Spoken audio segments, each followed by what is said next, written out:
Bismillahirrahmanirrahim. Assalamualaikum warahmatullahi wabarakatuh. Bapak dan Ibu, apa kabarnya pada siang menjelang sore hari ini? Alhamdulillah, luar biasa. Allah Akbar. Bapak dan Ibu, alhamdulillah pada kesempatan siang hari ini saya memperkenalkan diri dulu. Saya salah satu CGP yang diutus oleh SD Muhammadiyah. Nama saya Bisri, angkatan kelima. Mudah-mudahan dari Bapak dan Ibu nanti setelah angkatan 6 dibuka itu ikut seleksi. Insya Allah nanti Bu Fatona bisa mendampingi rekan-rekan karena pasti akan naik ke Fasil. Saya coba naik ke PP tapi berat juga kayaknya Pak Bu ya. Luar biasa saya di CGP, kadang 2 laptop berbarengan, satu CGP satu PPG, tapi menikmati proses belajar sepanjang hayat.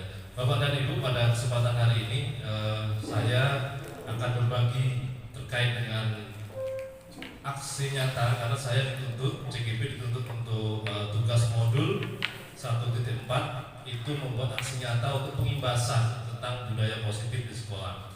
Hari ini saya akan sharing dan kita akan sharing bersama terkait dengan budaya positif di sekolah. Bapak dan Ibu yang saya hormati, saya minta waktunya sekitar 1 jam terkait dengan topik materi pada hari ini. Bapak dan Ibu, ada 6 intisari yang nanti akan saya sampaikan secara singkat mungkin, dan nanti kita akan banyak terkait dengan diskusi kita. Bapak dan Ibu yang saya hormati, harapan materi kita pada siang hari ini yaitu terkait dengan disiplin positif, nilai-nilai kebijakan universal, kemudian teori motivasi, kemudian keyakinan kelas, kebutuhan dasar manusia dan dunia berkualitas, restitusi 5 posisi kontrol, dan segitiga restitusi. Nanti kita akan diskusi dan akan sampaikan secara singkat. Nah, Bapak dan Ibu yang saya hormati, kegiatan pada siang hari ini, goalnya atau tujuan dari kegiatan ini, satu, kita semua diharapkan memahami konsep pendidikan menurut Ki Hajar Dewantara. Kemudian yang kedua, melakukan evaluasi dan refleksi tentang praktik disiplin di sekolah. Yang ketiga, mendapatkan pemahaman baru mengenai konsep disiplin positif untuk menciptakan murid dengan profil pelajar Pancasila. Nah, ini yang sekarang digalakkan di Indonesia terkait dengan sekolah penggerak, guru penggerak, dan profil Pancasila. Bapak dan Ibu yang saya hormati, itulah nanti harapan kita. Setelah materi ini kita akan mendapatkan 3 poin penting ini yang nanti harapannya juga diaplikasikan di kelas Bapak dan Ibu. Yang pertama, ada 3 dasar pendidikan merdeka menurut Ki Hajar Dewantara. Yang pertama yaitu merdeka batin. Yang kedua, merdeka pemikiran. Yang ketiga adalah merdeka tenaga. Kemudian 3 sifat kemerdekaan itu harapannya mampu berdiri sendiri, tidak bergantung kepada orang lain, dan mampu mengatur dirinya sendiri.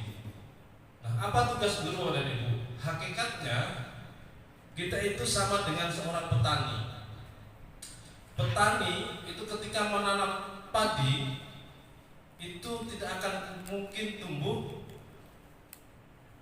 menjadi jagung, itu tidak mungkin. Jadi kita sebagai petani ini hanya mempunyai kewajiban untuk memelihara taman padi itu. Kita tidak bisa mengubah benih itu menjadi tumbuh menjadi tanaman jagung yang lain. Nah, sama dengan kita seorang guru, anak-anak itu mempunyai karakter dan bawaan bakat, minat dan sebagainya. Nah, kita tidak bisa merubah itu, tapi kita hanya mampu menuntun anak-anak itu merawat sampai dia menjadi yang terbaik. Nah, itu terkait dengan sebenarnya apa tugas kita sebagai seorang guru. Nah, Bapak dan Ibu, tentunya kita sudah melewati masa-masa dari udah berapa puluh tahun ya kita SD itu. Pak Sukron udah sampai sekarang berapa puluh tahun? Pak Sukron SD-nya tahun berapa? 98. Pak Sukron pasti punya sih pengalaman yang sampai saat ini teringat sampai SD. Kira-kira pengalaman apa Pak Sukron? Ayo, pernah nggak mengingat sebuah kejadian di SD itu? Oh, saya itu dulu disuruh berdiri di depan kelas.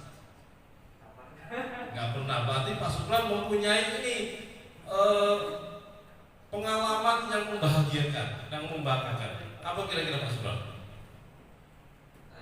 Dulu belajar matematika sama guru matematika. Ya. Jadi saya nggak paham sama sekali, kemudian memberanikan diri untuk bertanya ketika istirahat sendirian. Setelah dijelaskan baru paham. Nah, itu pengalaman yang sangat susah untuk dilupakan. Bapak dan Ibu, pengalaman Pak Sukron puluhan tahun yang lalu masih teringat atau terpatri di pikiran Pak Sukron. Jadi beliau pada saat itu belajar matematika memberanikan diri menghadap untuk gurunya. Ini sebuah pengalaman yang sangat membahagiakan untuk Pak Sukron. Kalau Lucia, Miss, apa kira-kira pengalaman SD yang membahagiakan atau menyedihkan mungkin? Kan kayaknya nggak ada sih Pak. Cuman kalau yang membahagiakan biasanya kayak ketika ulangan, ketika mendapat nilai bagus diberi hadiah oleh gurunya. Itu sih yang membuat bahagia jadinya Pak. Jadi semangat lagi untuk belajar. Oke, berarti ada dua kasus nih. Pak Sukron memberanikan diri, ya, memberanikan diri untuk menghadap gurunya untuk belajar. Miss Cia itu semangat belajarnya itu karena dia siapa tadi? Hadiah. Nah, nanti akan ketemu di situ boleh Ibu. Pak Sukron menghadap gurunya, Cia diberi hadiah oleh gurunya untuk semangat belajar.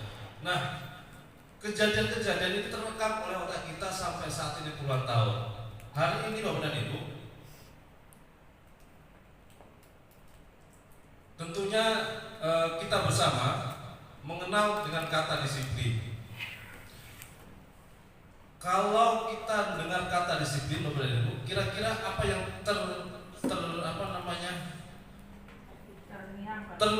terngiang di benak kita, Pak Danu mungkin? Kata disiplin ya Pak ya? Ya, kalau disiplin yang terngiang dari pengalaman waktu SD itu adalah tepat waktu. Jadi ketika berangkat tepat waktu, jam segitu harus sampai, apapun masalah di jalan kita harus sampai. Ya. Pak Danu, kenapa harus tepat waktu Pak Danu? Apa yang menyebabkan Pak Danu itu harus tepat waktu? Ya, kebetulan dulu pengalaman yang paling terngiang itu adalah guru kelas 3, itu gurunya super galak. Ketika terlambat pasti dihukum berdiri sampai jam pelajaran selesai. Itu maka kita harus benar-benar terpacu bagaimana caranya kita untuk belajar disiplin, walaupun kita bangun kesiangan ataupun enggak, kita harus berangkat, karena kalau enggak ada sanksi yang diberikan oleh guru. Terima kasih Pak Danu. Luar biasa Pak Danu ketika mendengar kata disiplin itu langsung terngiang dengan sebuah hukuman. Betul Pak Danu? Ya. Nah, selama ini Bapak dan Ibu, kita semua itu ketika mendengar kata disiplin, itu yang terngiang adalah sebuah ketidaknyamanan. Pak Danu berarti tergesa-gesa, nyaman atau tidak dengan kondisi tadi? Ya, tidak Bapak dan Ibu. Karena apa? Sesungguhnya makna dari disiplin itu adalah belajar, bukan penghukuman.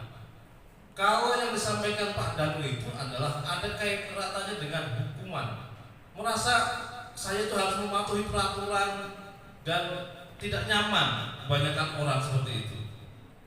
Betul tidak Bapak Ibu? Ya, makanya akhir-akhir ini kata disiplin itu bergeser pemaknanya. Sebenarnya kata disiplin itu adalah belajar Bapak Ibu. Artinya adalah belajar. Belajar dari apa? Belajar dari kesalahannya. Semua siswa itu tidak ada yang salah Bapak Ibu. Semua adalah proses belajar. Nah, belajar dari kesalahan itu juga sebuah pembelajaran. Pergeseran ini harus dirubah paradigma kita beribu. Kata disiplin yang artinya belajar saat ini bergeser terkait dengan sebuah aturan-aturan dan sebuah tidak kenyamanan. Ini yang disampaikan oleh Sokrates dan Plato terkait dengan disiplin.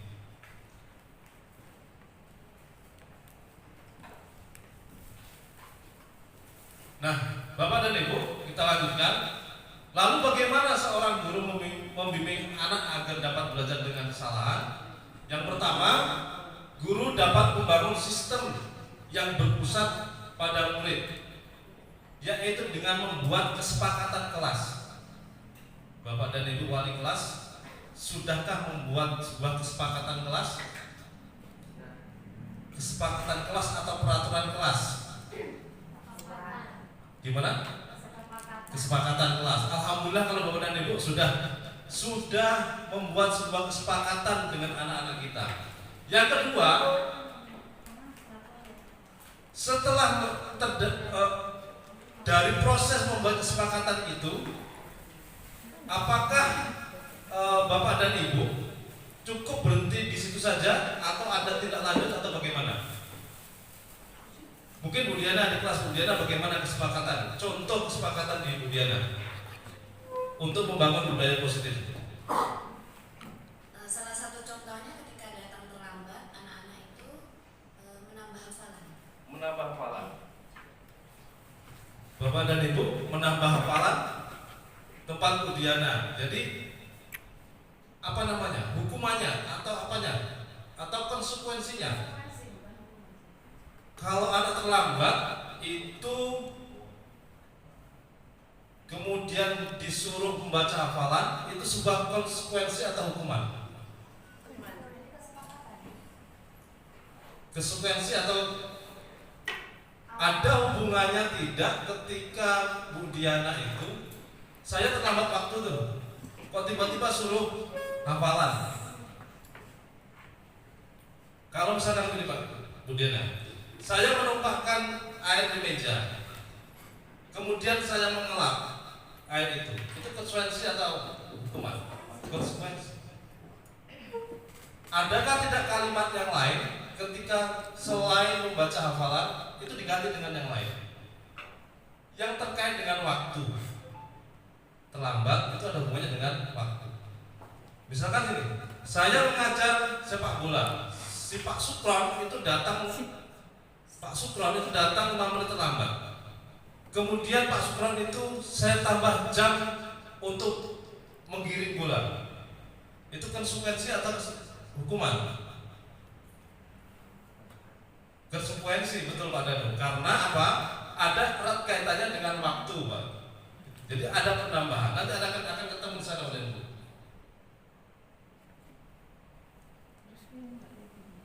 Ya. Jadi untuk mewujudkan disiplin budaya positif itu adalah dengan membuat kesepakatan yang ada di kelas kita dengan nilai-nilai kebijakan universal. Bapak dan Ibu, nilai kebijakan yang positif itu merupakan tujuan mulia Bapak dan Ibu. Kemudian yang terpenting adalah terkait dengan profil pelajar Pancasila. Jadi untuk menumbuhkan tadi itu dimasukkanlah beberapa item yang berada di profil pelajar Pancasila. Nah,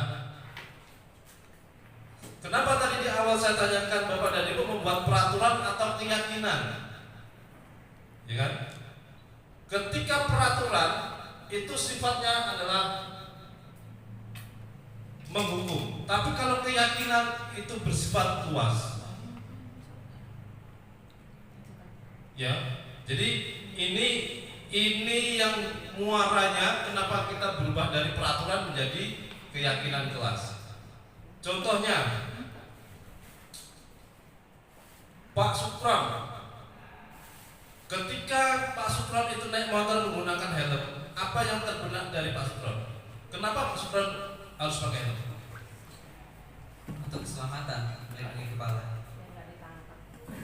Untuk keselamatan itu keyakinan atau peraturan? Keyakinan. Kalau Bu Hari tadi itu adalah agar tidak ketangkep, berarti peraturan. Keyakinan itu muncul dari dirinya sendiri. Pak Sukron itu walaupun tidak ada polisi dan tidak ada polisi, karena dia yakin itu tentang keselamatan diri, itu menggunakan helm. Nah itu simpel saja Bapak dan Ibu. Contohnya seperti itu. Nah, kita sebagai orang guru itu harus mampu memotivasi anak-anak kita untuk memunculkan itu tadi, keyakinan kita. Motivasi itu ada dua, intrinsik dan ekstrinsik. Tadi Bu Cia semangat belajarnya itu karena ada reward dari gurunya, semangat. Kalau tidak ada reward bagaimana? Enggak semangat. Pak Sukron tadi itu menghadap guru matematikanya, itu yang mendasarkan apa? Karena merasa tidak bisa, keyakinan diri untuk bisa, makanya menghadap. Ada dua contoh yang menurut saya ini, yang ekstrinsik, yang ini Pak Sukron adalah intrinsik. Nah, motivasi eksternal ini biasanya hanya untuk menghindari hukuman. Pak Danu, motivasinya untuk datang lebih pagi itu karena gurunya galak, ya kan tadi? Karena takut dihukum. Ini adalah motivasi eksternalnya Pak Danu. Kemudian Bu Cia tadi semangat belajar karena poin nomor 2, ingin mendapatkan imbalan, ya kan? Nah, yang Pak Sukron inilah yang diharapkan menjadi contoh motivasi internal, dan ini adalah tujuan disiplin positif.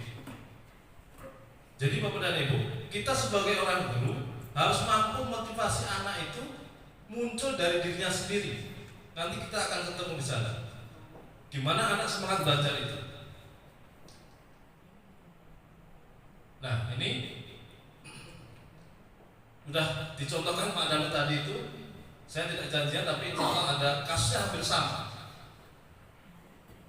ya kan? Otomatis anak-anak datang 5 menit supaya Pak untuk menghindari hukuman.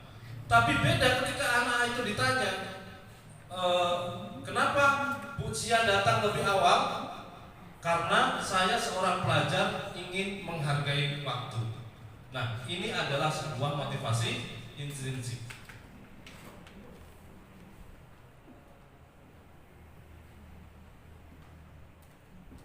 Kalau motivasi ekstrinsik, ya seperti apa yang disampaikan Bu Cia tadi itu.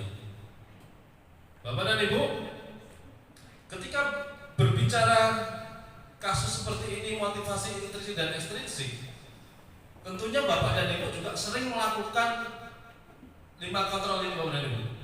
5 posisi kontrol seorang guru. Ada 5. Yang pertama adalah penghukum. Pak Bisri banget kayaknya, ya kan? Kalau melihat anak-anak kita yang melenceng dari disiplin positif tadi itu, posisi guru itu ada di 5 ini. Nanti di mana kita posisinya akan kelihatan. Saya sebelum mendapatkan materi ini Bapak Ibu, kalau ada anak yang itu kelas 6 mungkin sering apa gitu kan. Itu posisi kadang sana kamu membersihkan sampah semua lapangan ini. Karena apa? Dia datang terlambat di lapangan. Saya sering melakukan itu kalau olahraga itu sebagai hukuman. Nah, posisi kita di mana Bapak Ibu? Sekarang kita bedah sama-sama di posisi penghukum. Seorang penghukum biasanya menggunakan hukuman fisik maupun verbal. Saya juga pernah dulu melakukan ini, dan saya banyak istighfar sekali. Saya masih teringat, saya kira anak itu pasti terngiang-ngiang. Saya dulu pernah dibentak Pak Bisri sampai pulang. Saya pernah dulu. Suruh diem malah jawabnya apa itu. Bisa diam nggak? Akhirnya dia pulang. Waduh kata saya. Akhirnya bapaknya datang juga, tabayun. Nah, ini pernah saya lakukan, jujur saja pernah saya lakukan hal seperti ini. Apalagi saya di kesiswaan Bapak Ibu ya, sering melakukan itu. Kemudian biasanya seorang guru yang pada posisi kontrol penghukum itu patuhin aturan saya, betul tidak? Ke anak-anak sering nyampaikan itu. Guru pasti selalu kamu yang terakhir siap, misalkan gitu. Itu pun dikatakan di depan kelas Bapak Ibu. Ya saya juga pernah sih. Kamu lagi sih, siapa itu yang sering dia nanya anak kesayangan saya? Si itu. Seperti itu. Kamu lagi. Akhirnya apa? Udah kamu sekarang gini. Ada Pak Suprot. Nah, ini sebagai posisi penghukum, karakter gurunya seperti ini, Bapak Ibu. Ya, selanjutnya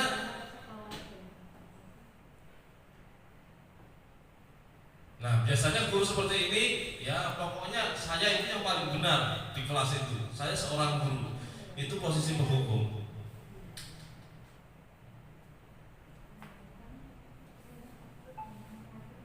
Yang berikutnya, ini posisi kontrol seorang guru pembuat rasa bersalah. Ini biasanya yang saya kenal mana Pak Isra. Tausiahnya mendalam. Lepran, kenapa kamu tidak mengerjakan PR?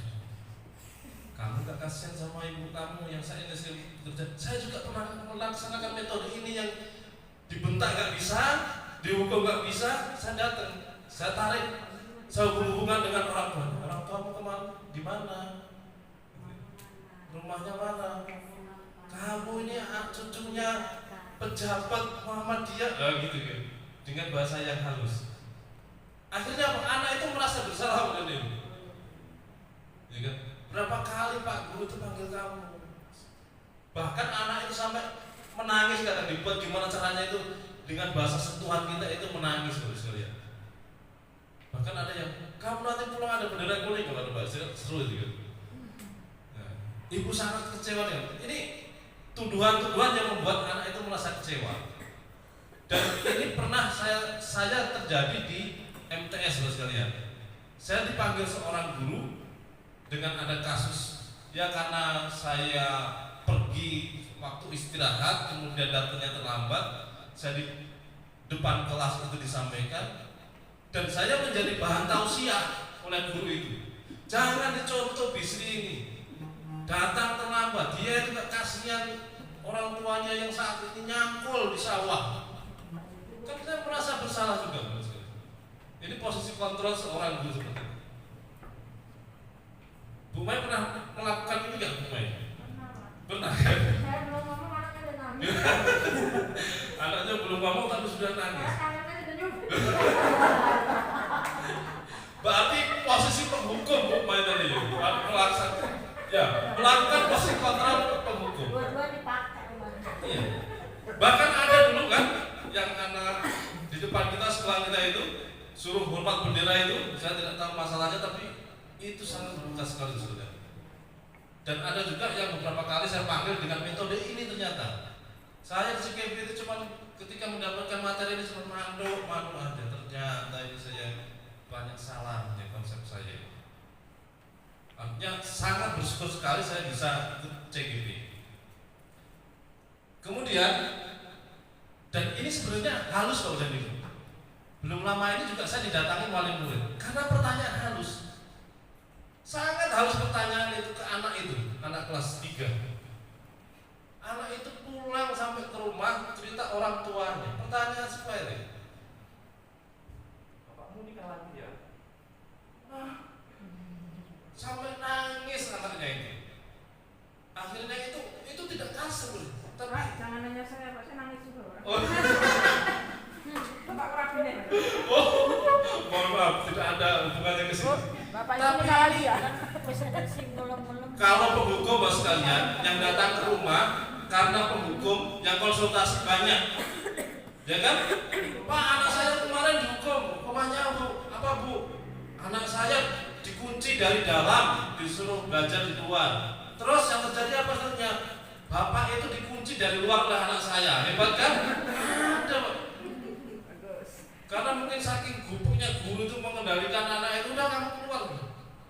Luar biasa nanti mentalnya. Gurunya dikunci dari luar, akhirnya dia keluar. Kan tidak terjadi. Itu terjadi. Banyak sekali yang kasus seperti itu. Karena posisi kontrol kita pada posisi penghukum. Yang posisi yang ini juga banyak sekalian. Kalimatnya lembut, tapi apa namanya? Membuat orang yang diajak bicara itu menjadi merasa sangat bersalah. Dan ini sangat membekas sekalian. Nah, sekarang posisi teman. Ini sering pernah saya lakukan juga, Pak. Sampai sekarang anak itu apa ya? Sekarang di kelas Pak Syukur kalau salah. Adanya agak gemuk gitu kan. Padlan. Siapa? Abdan apa teh? Ya, pokoknya pernah. Orang tuanya pernah ke rumah saya. Ya, ya nanti nggak apa-apa, nanti saya skip di sana lah. Ya, itu kan datang ke rumah menyalahkan guru bla bla bla bla. Akhirnya tak cross tabeli sama wali kelasnya. Gimana saya seharian cuma ngurusin dia aja nggak selesai. Akhirnya apa? Kalau istirahat saya rangkul. Gimana? Ini nanti waktu Pak Guru ambil bola, kadang saya kasih 2.000. Dia nurut sama saya itu sebenarnya sekarang.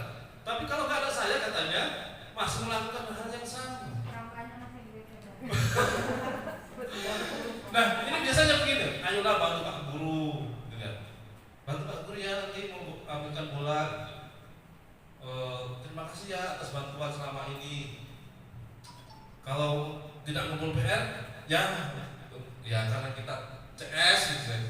Nantilah kita hari ini saya bantu dulu, besok tapi jangan diulangi ya. Kalau posisi kontrol ini bos sekalian, kalau nanti anak itu pindah kelas dan wali kelasnya berbeda, itu akan berpengaruh. Pasti ada perubahan. Yang biasanya sama Bu Mai itu dibantu karena dia CS, sering keluar juga, sering jalan bareng. Akhirnya apa? Ngafe gitu. Akhirnya kita gantungan, saya itu harus bersama dengan Bu Mai. Dan ini terjadi pada anak-anak antar teman juga, betul bagus kan?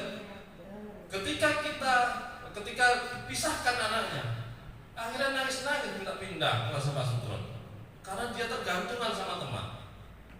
Padahal kita tadi minta anak kita menjadi anak yang mandiri. Nah, ini nanti tugas kita bersama sekalian, bagaimana kita pada posisi ini. Harapannya Bapak dan Ibu sekalian nanti bisa menganalisis seperti itu. Nah, posisi yang keempat adalah posisi pemantau. Posisi pemantau itu gini. Misalkan kalau di sekolah juga ada kan peraturan, di kelas juga ada peraturan. Misalkan yang paling mudah itu peraturannya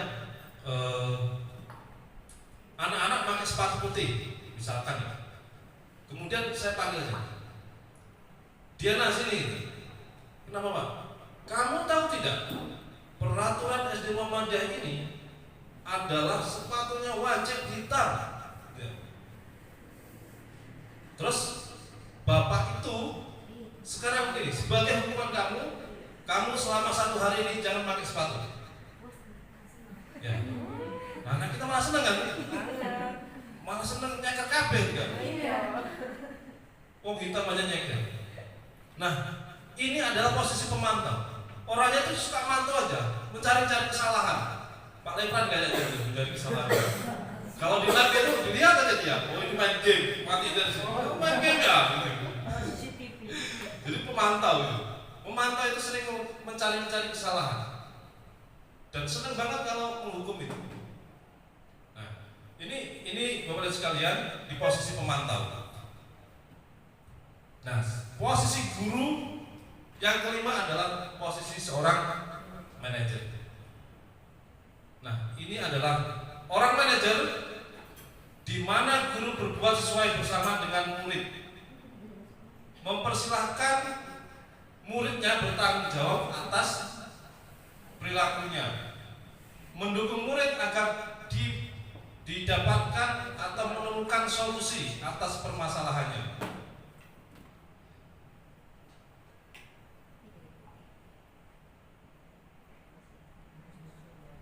biasanya begini.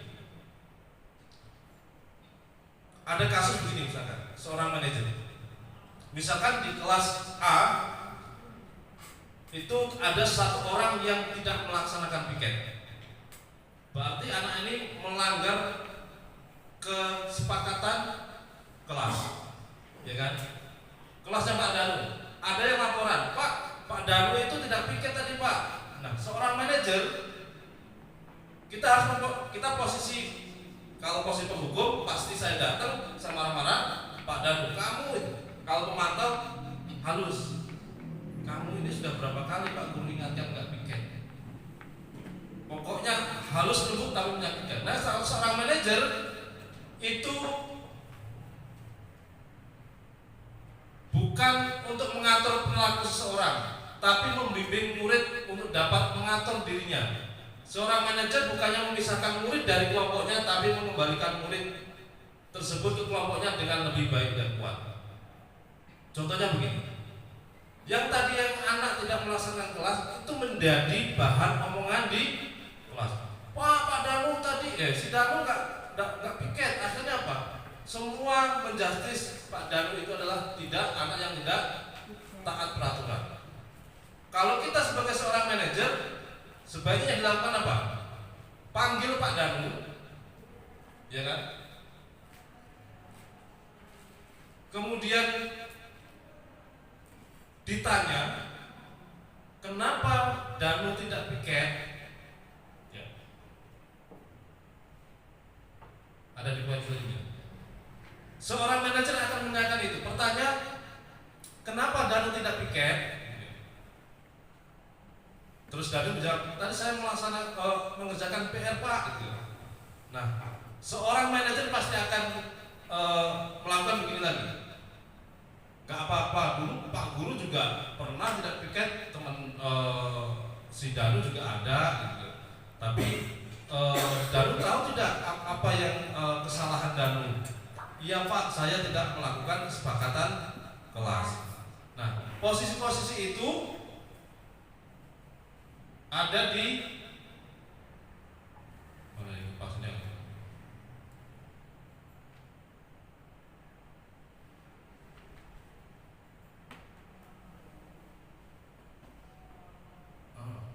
Nah, segitiga restitusi. Yang pertama, ketika Anda melakukan kesalahan, seorang guru wajib menstabilkan dulu, dipanggil, kemudian dikuatkan dulu, kemudian ditanya, kamu tentu punya alasan mengapa tidak melakukan itu. Tadi Danu karena mengerjakan PR. Yang selanjutnya ditanya lagi, kamu tahu kan keyakinan kamu, keyakinan kelas, kesepakatan kelas yang diturunkan terus menjadi keyakinan kelas. Nah, ini adalah tugas-tugas seorang manajer. Cara menstabilkan anak, Bapak sekalian, itu contohnya guru berkata, berbuat salah itu hal yang manusiawi, tidak ada manusia yang sempurna. Bapak juga pernah berbuat kesalahan, dipancing seperti itu sekalian, agar anak itu merasa stabil dulu. Kemudian divalidasi tindakan yang salah tadi itu. Tentunya anak itu berbuat salah pasti punya alasan. Misalkan anak tidak pakai jilbab warna putih, seharusnya seragamnya warna putih. Tiba-tiba, kamu ini kan kita hari ini hari Rabu, harusnya jilbabnya warna biru, ya kan? Tanpa pertanyaan itu tiba-tiba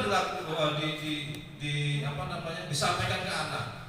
Sedangkan kalau bapak itu bertanya, kenapa kamu menggunakan jilbab yang berbeda dari kawannya? Bisa jadi anak itu jilbabnya sedang basah, belum digosok, diketemu. Nah, ini hal-hal yang sepele tapi membuat anak menjadi percaya diri. Kemudian, menanyakan nilai-nilai kepercayaan di kelas yang disepakati. Sepatu harus putih, sepatu harus hitam, tidak putih, seragamnya harus benar. Nah, ini menjadi sebuah pertanyaan-pertanyaan untuk menstabilkan yang di atas ya, restitusi. Nah, yang tadi sampaikan kelas. Nah, ciri-ciri restitusi buat sekalian itu bukan untuk menebus kesalahan, namun untuk belajar dari kesalahan. Memperbaiki hubungan, tawaran bukan paksaan. Nomor 4, restitusi menuntut untuk melihat ke dalam diri, kemudian mencari kebutuhan dasar yang mendasari tindakan. Kemudian nomor 8 yang paling penting, restitusi ini fokus pada solusi. Dan restitusi mengembalikan murid pada kelompoknya. Nah, setelah anak tadi selesai dilaksanakan proses itu, maka anak itu akan dikembalikan kelas dengan tanggung jawabnya. Mungkin anak itu akan meminta maaf kepada kawan-kawannya ketika melakukan kesalahan. Nah, selanjutnya pertanyaan, kenapa restitusi bukan hukuman? Nah, baru sekalian, kalau hukuman itu sesuatu yang menyakitkan harus terjadi. Konsekuensi, ya tadi ada konsekuensi, sesuatu harus terjadi. Ini netral. Tapi kalau restitusi merupakan pilihan, itu menjadi positif. Kalau di contoh, kalau kita pada posisi hukuman, murid membenci peraturan. Tapi kalau pada posisi konsekuensi, anak menghormati peraturan, orang netral. Kalau restitusi itu anak menghormati dirinya dan orang lain. Nah, ini model sibu. Harapannya kita sebagai seorang guru harus mampu memotivasi anak-anak kita untuk tetap gimana sebenarnya cara keluarnya gimana?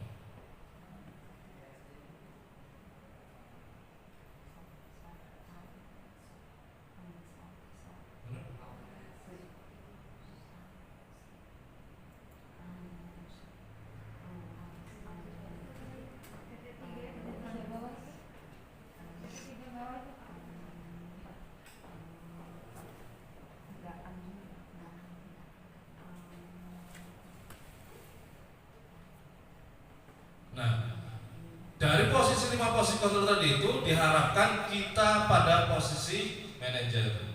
Jadi anak itu nanti akan lebih baik dan lebih kuat dan tidak akan membekas hal-hal yang negatif ketika sampai dewasa. Nah, ini pada dulu yang dapat saya sampaikan. Mungkin ada pertanyaan atau diskusi terkait dengan lanjutan posisi 5 kontrol ini atau yang lain.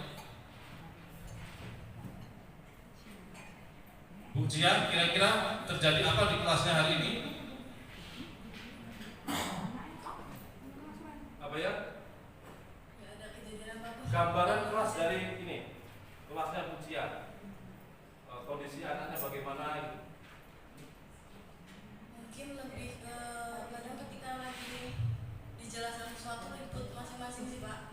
Oh gitu. Iya. Jadi ketika dijelaskan itu Ngobrol Pak. ngobrol. Bu Cia sudah membuat kesepakatan atau keyakinan kelas? Sudah. Pak Subran ada pendapat terkait dengan posisi-posisi ini Pak Subran? Kasus ya? Jadi tadi kan sudah masuk jam 9.15. Kita udah masuk, cuma satu anak itu belum masuk sampai jam 10 baru masuk. Dari jam 9.15 sampai jam 10 tadi sudah pembentukan kelompok. Jadi ketika pembentukan kelompok, semua kelompok tidak ada yang mau dengan satu anak itu. Ketika anak itu datang masuk ke kelas, ya dia otomatis duduk di depan karena nggak ada yang mau ya dengan anak tersebut. Terus saya tengahi, kemudian suruh pilih mau kelompok yang mana. Tetap dia nggak menjawab, gitu, bingung. Jadi sementara ini masih duduk di depan dan semua anggota kelompok nggak ada yang mau. Gimana solusinya? Ini akibat apa ya? Mungkin Pak Danu punya, Bu Dena pengalaman menyelesaikan anak yang tidak diterima di kelompok mana saja gitu. Kan ada seperti itu ya. Bu Diana ada pengalaman seperti itu? Sebenarnya kalau ada siswa yang merasa tidak diterima oleh lingkungannya itu kasihan untuk mental siswa tersebut. Jadi biasanya saya sampaikan di kelas itu bahwa apa ya, kita harus bisa untuk memahami kondisi orang lain. Mungkin ada beberapa hal yang menyebabkan dia mungkin tidak masuk kelas dan lain-lain. Nah bisa jadi itu sebagai contoh ya, contoh untuk apa ya, punishment, apa bukan hukuman sih ya, efek sosial dari dia telat karena main-main di luar. Tapi berikan pemahaman pada teman sekelasnya bahwa kesalahan itu wajar dilakukan oleh setiap orang, sesuatu yang orang itu pasti melakukan. Jadi ya nanti nggak lama Pak itu sudah langsung diterima lagi di kelas. Berarti memahamkan anak-anak untuk bisa menerima perbedaan. Itu nanti kan sudah berefek ya pada Ah. itu juga harus dibangun lagi kepercayaannya, tapi Hmm. harus face to face, ngomong langsung sama anaknya. Harus dipanggil. Kadang-kadang anak dengan kondisi seperti itu dia nanti menjadi minder, rasa mindernya itu diungkapkan dia dengan kekerasan atau apa, jadi malah dia membuli temannya atau Sebelum ke Bu Hari, Pak Sugron, itu yang mendominasi ada nggak? Biasanya seperti itu ada kompornya. Maksudnya ada, bukan kompornya. Misalkan ada di kelas itu anak yang punya power ya. Jadi bisa mempengaruhi kawan untuk tidak menerima anak itu. Kira-kira ada nggak Pak? Hampir rata karena itu sudah berkelompok selama 5 saja. Nah, itu udah rotasi terus. Jadi yang sudah paham harusnya si anak ini dia nggak mau kerja sama, asik dengan dirinya sendiri. Oh, oke. Bu Hari punya solusi? Kalau solusi dari pengalaman, beberapa minggu kemarin di kelas saya itu ada anak namanya Adela. Dia memang anaknya tipikalnya pendiam Pak Bisri, pendiam. Anaknya teman-temannya maju, dia hanya duduk dan tersenyum saja kalau ada kegiatan apa. Nah kemarin tuh saya di WA sama bundanya, Bu Hari mohon maaf, kata Dela itu dicuekin sama teman-temannya di kelas, nggak ada yang mau temenan sama dia. Kalau di kelompoknya ada project dia nggak disuruh apa-apa, cuma dicuekin. Dela tuh merasa kayak nggak punya teman di kelasnya. Gimana ya Bu, apakah bisa pindah kelas waktu itu? Itu waktu kelas 5 booming di kelas Pak Sugron juga ada anak yang pindah di kelas Bu Desi. Anak saya juga pengen pindah juga waktu itu. Nah, solusi saya kemarin itu saya panggil beberapa anak yang memang lebih menguasai teman-temannya yang lain, leadernya. Nah, saya panggil 3 anak, saya kasih motivasi, nak, teman kamu tuh beda. Kalau bisa perbedaan itu buat kalian itu jadi lebih akrab. Memang dia tapi ini loh Bu, dia ini kayak gini. Ya sudah nggak apa-apa, toh kamu juga berbeda kan dari teman kamu.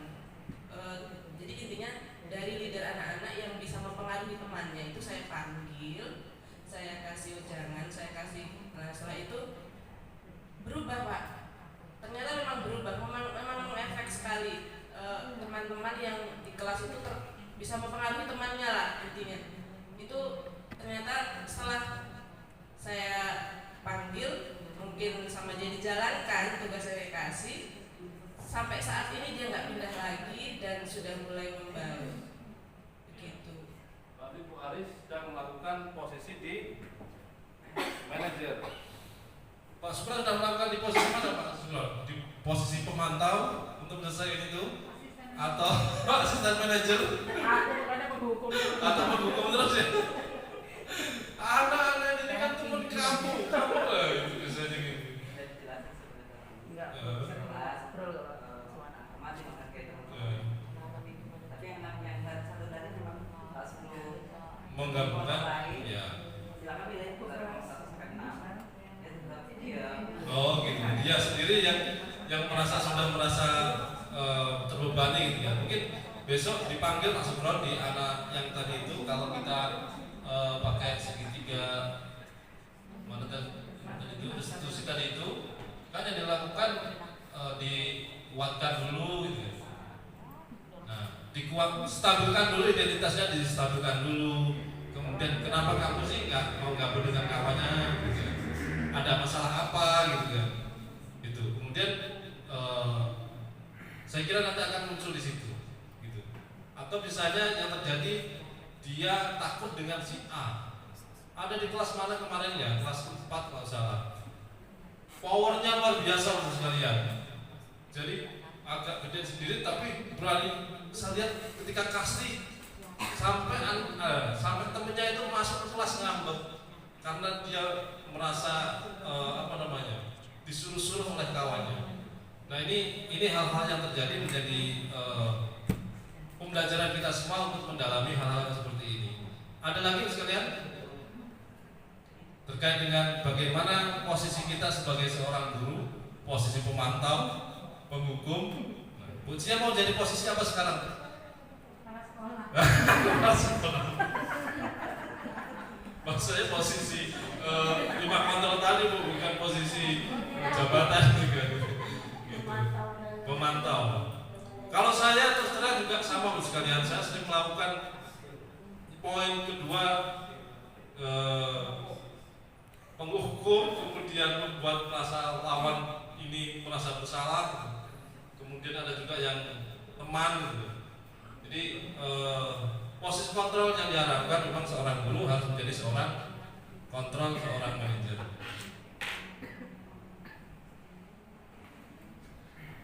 Ya, manajer. Bapak dan Ibu yang saya hormati, kalau tidak ada pertanyaan, Bu Suryani, ada pengalaman menarik ketika Bu Suryani menjadi seorang manajer di sebuah kelas atau seorang guru? Cukup? Ada banyak lah. Ada banyak ya? Mungkin satu aja kasus Bu. Apa kira-kira? Mas Lampung dia Pak. Oh, iya.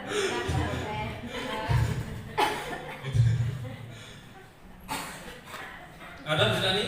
Iya, ini ada seseorang anak yang ketika dia itu sudah melakukan hal yang tidak ada peraturan dalam sekolah, dia sudah melanggar, di antaranya merokok Pak. Nah, ada anak yang merokok di lingkungan sekolah, tapi kita belum menemukan aksi waktu dia melakukan itu. Orangnya sudah terindikasi? Sudah Pak, dia dari kelasnya bagus. Nah ini sebagai masalah dan ini perlu kita selesaikan bersama tentunya. Kira-kira enaknya pakai posisi mana kalau ini? Posisi kontrol penghukum? Tidak Pak, jangan. Jadi jangan. Karena bukti kita belum ada Pak, cuman kita sudah terindikasi. Jadi, berarti pada posisi manajer. Gitu. Oke. Dan nanti kita tidak lanjuti wali kelasnya atau ke saya. Jadi harapannya sekalian, kita sebagai seorang guru diharapkan sangat itu pada posisi manajer.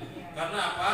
Anak-anak ketika punya penyimpangan itu dia tidak merasa dihakimi, tidak merasa disalahkan, atau dia merasa apa ya?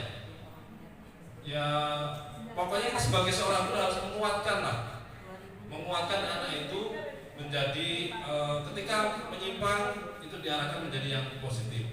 Dan mudah-mudahan dengan proses atau posisi kontrol kita sebagai seorang manajer nanti bisa menguatkan anak-anak kita. Bapak dan Ibu, terima kasih waktunya pada kesempatan siang hari ini. Mudah-mudahan sharing ini bermanfaat. Nanti kalau kurang paham atau kurang mantap diskusinya, kita sambung di Sawah Masjid ya. Oke, Bapak dan Ibu, terima kasih atas waktunya dan saya akhiri. Wassalamualaikum warahmatullahi wabarakatuh.